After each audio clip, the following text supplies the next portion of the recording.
Good morning, pre-calculus students. It's our last lesson.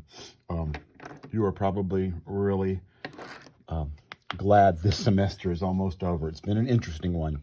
So we started talking yesterday about solving triangles and measuring triangles. Trigonometry means really measuring triangles.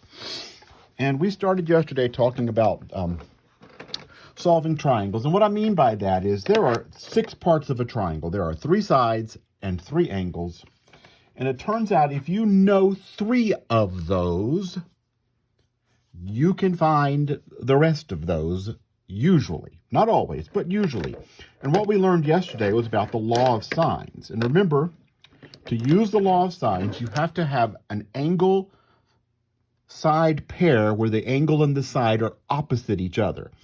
And the ones we looked at yesterday, if you'll remember, were angle, side, angle, and angle, angle, side. If we knew one side and 2 angles, I hope you realize that it's impossible to actually only know one side and 2 angles. If you know 2 angles, you automatically know 3 angles because the triangle adds up to 180 degrees. If you know 2 angles, you got 3 angles.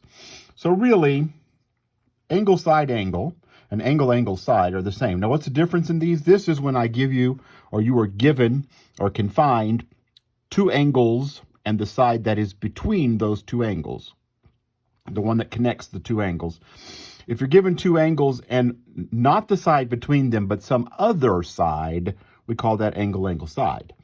But notice both of these are really the same because you have one side and all 3 angles. Okay, but anyway, for these 2 we learned yesterday, you could use the law of sines. Right, and yesterday for side angle, we also learned you could use the law of sines, but it was the weird case, right? You might have a solution. You might not even have a solution. You might have more than one solution for the side angle. Now, the bottom one that I have listed here with the 3 things you know are the 3 angles, but you don't know any of the sides. Angle, angle, angle. You don't know any sides.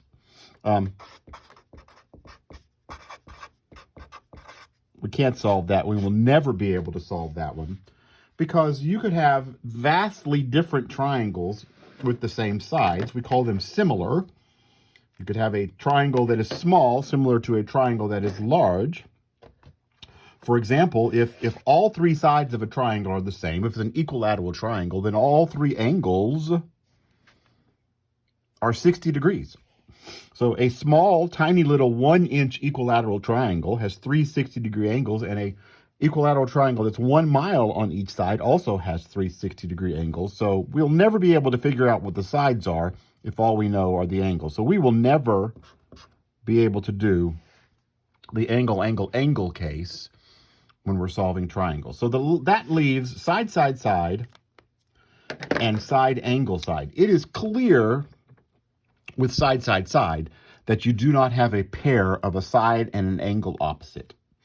And for side, angle, side, it's not so clear, but if you just sketched a triangle and 2 sides and the angle that is between them, you'll notice that you don't have a side and the angle opposite it. Both of these require the law of cosines. And the law of cosines is quite different than the law of sines. Don't make the mistake of just doing the same thing as the law of sines, but using cosines. It's totally different. So let's look at the law of cosines. So the law of cosines is really a generalization of the Pythagorean theorem. So notice, let me draw this triangle. And let me label it as we're used to labeling it from yesterday, but that's a whole day. Across from A is alpha, across from B is beta, the angle across from C is gamma. And if gamma were 90 degrees, we know we would have a right triangle if gamma is 90 degrees. But if it's not beta or alpha might be. But if it were a right angle, we would know this fact, that c squared is a squared plus b squared. That's the Pythagorean theorem.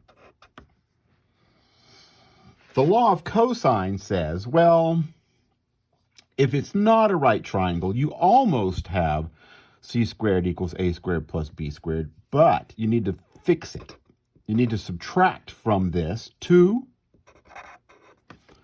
times a times b, so whatever those two numbers are, a and b, 2a and b, and then you have to multiply by the cosine of the angle that's between a and b. That's gamma, right? C squared, the one across from c.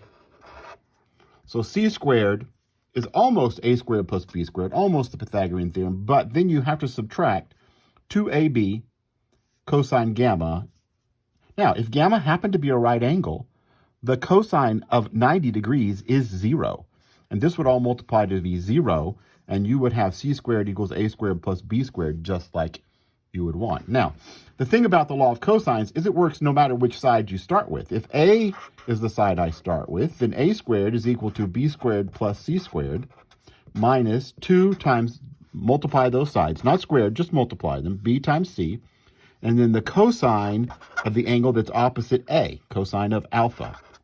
Or if I start with b, b squared is a squared plus c squared minus 2ac cosine beta, the angle across from b. These are the other two sides, a and c, and then the angle across from b. That's the law of cosines. Now, let's use it.